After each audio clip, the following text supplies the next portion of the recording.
Jake, y'all are making $50 million for this on Netflix. I can't do it. You split the bet with me, 250, 250. Easy. Let's make it $1 million.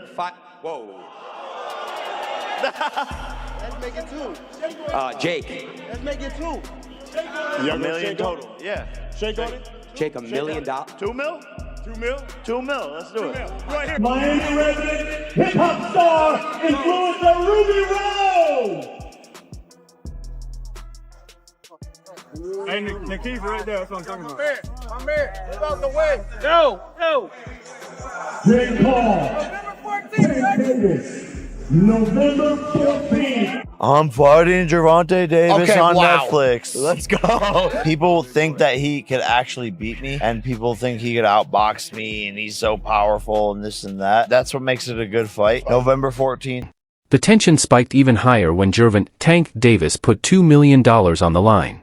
It wasn't just talk, it was a public challenge designed to raise the stakes and test Jake Paul's nerve. Jake didn't blink.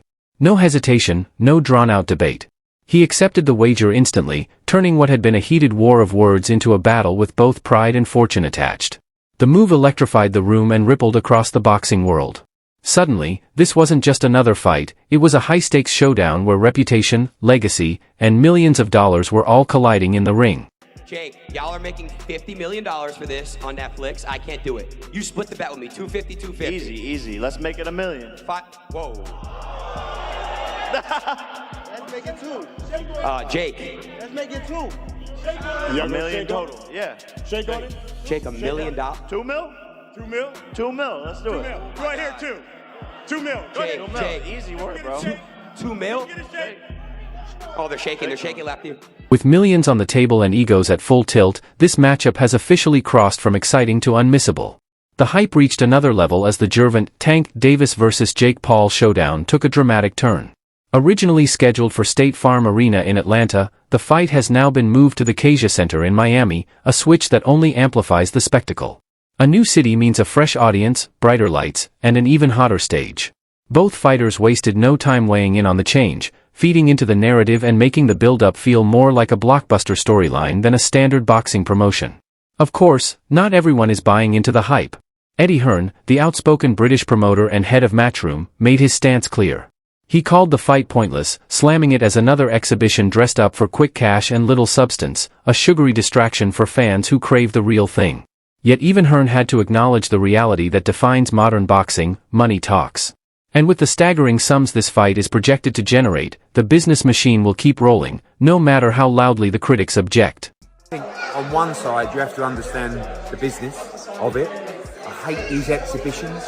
I hate these 14-ounce gloves. I don't know what it's going to be, but like, you know, you've got Jake, who's a 210, 220 pounder fighting a 135 pounder. Bit weird, but at the same time, you know, I can't be a hypocrite and say, if you're Gervonta Davis and you're being offered 20, 30, 40 million, whatever the number is, and you're getting 7 or 8 to fight Lamont Roach in a 50-50. But that wasn't the end of the update.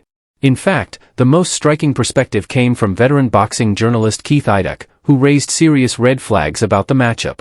He cautioned that no matter how the event is labeled, professional bout or exhibition, the risks in the ring are very real. His biggest concern centered on the glaring weight difference between Jake Paul and Gervonta Tank Davis. According to Idec, no elite fighter, not even one with Davis's pedigree, could realistically bridge that kind of gap. Not in a sanctioned fight, not in an exhibition, and not even down the line in their careers. While he acknowledged the spectacle will generate massive buzz and draw huge viewership, his warning was pointed: the imbalance puts both men in danger, and for Davis in particular, the stakes extend far beyond pride or payday. You can't put someone they're 65 pounds apart in weight for the most part now. If you look at the cruiserweight limit and the lightweight limit, even if Jake Paul somehow got down to, let's just say 180, and I'm not sure that he'd be able to do that at this point because he's fought so high in weight. Let's just say he got down to 180. They're still 45 pounds apart in weight, and that's just not safe. So if this were to be treated as some sort of, even though they're calling it an exhibition, a legitimate athletic event, I don't know how you could do that, because it's just not safe for someone that big and someone that small to fight each other. That's why they have weight. Mike Coppinger offered a different perspective, one that many fans share. He argued that exhibitions only become problematic when the real purpose is hidden. In this case, nothing is disguised, the spectacle is the point, and the outcome matters less than the experience. For Coppinger, the appeal isn't tied to scorecards but to the energy, unpredictability, and sense of wonder these kinds of events create. It's the rush of watching something unusual, something that blurs the line between sport and show. For Gervonta "Tank" Davis, though, the meaning runs deeper. This isn't just about padding his record or chasing headlines. It's a chance to remind the world why his name still carries weight in boxing. From the moment he steps into the ring, his mission is clear: thrill the fans, deliver unforgettable moments, and prove his talent transcends weight classes or styles. With training camp in full swing, Davis has signaled that his focus goes beyond the simple goal of victory. He wants to stage a fight that people will talk about long after the final bell, a performance that reaffirms his reputation and solidifies his standing among the best in the sport.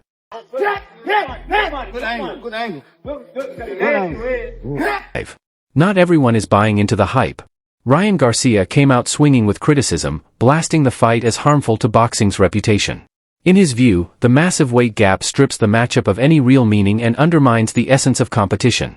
Garcia didn't hold back on Jake Paul either.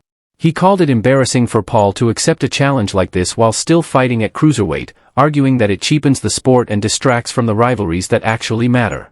For Garcia, this isn't just another exhibition, it's a sideshow that takes attention away from legitimate fights, the ones that truly push boxing forward.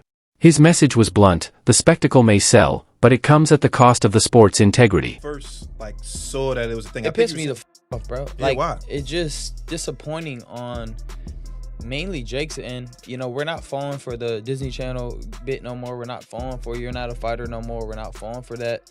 You're ranked as a cruiserweight and you're out here trying to fight a lightweight. And then on top of it, you were just talking about fighting Anthony Joshua.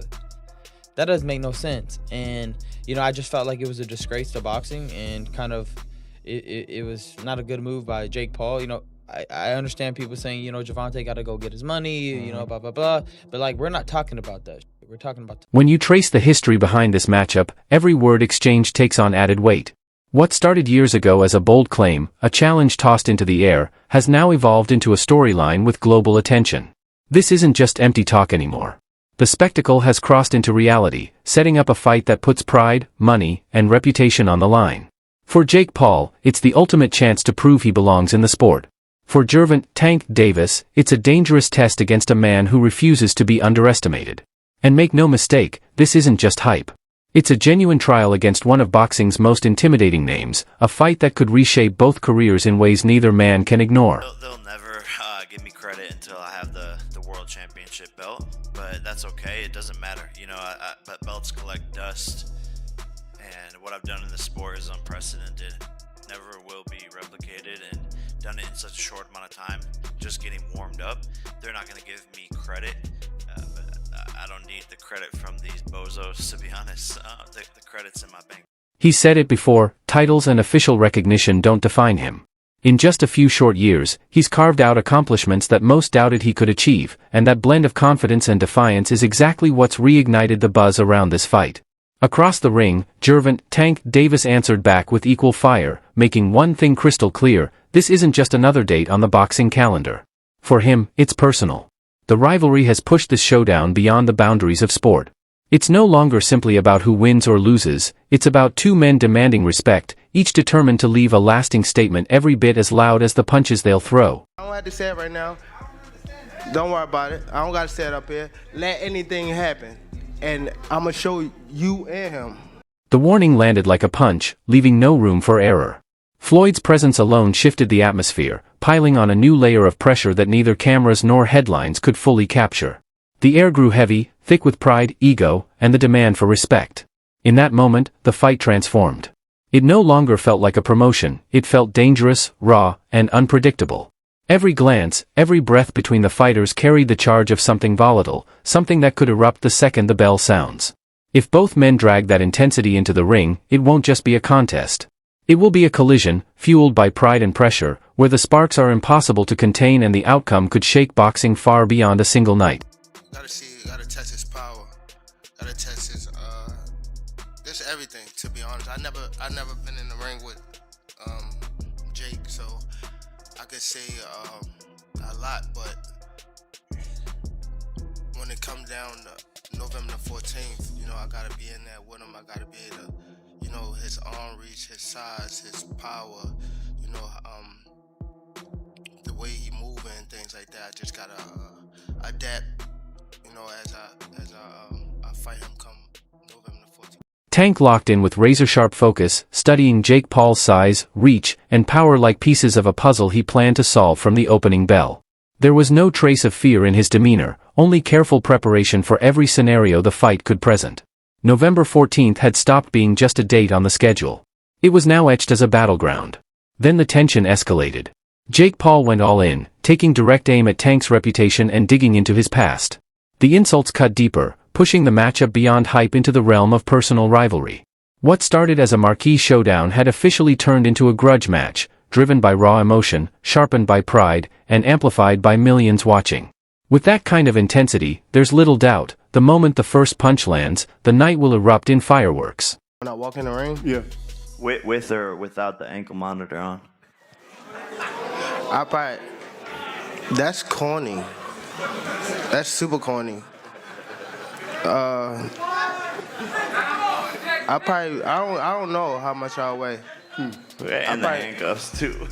Huh? What are you talking about, fam? How do you win this fight? That outfit is trash. For real. That outfit is garbage. And that hairstyle. Anybody that ever rocked a mohawk is a fucking clown. We all know this. Anybody rocked a mohawk. Name them. You want to see clowns? You want to see clowns? Gervonta, you're the fucking clown, buddy. You're the fucking clown, Gervonta. Any man who puts his hands on a woman is the clown.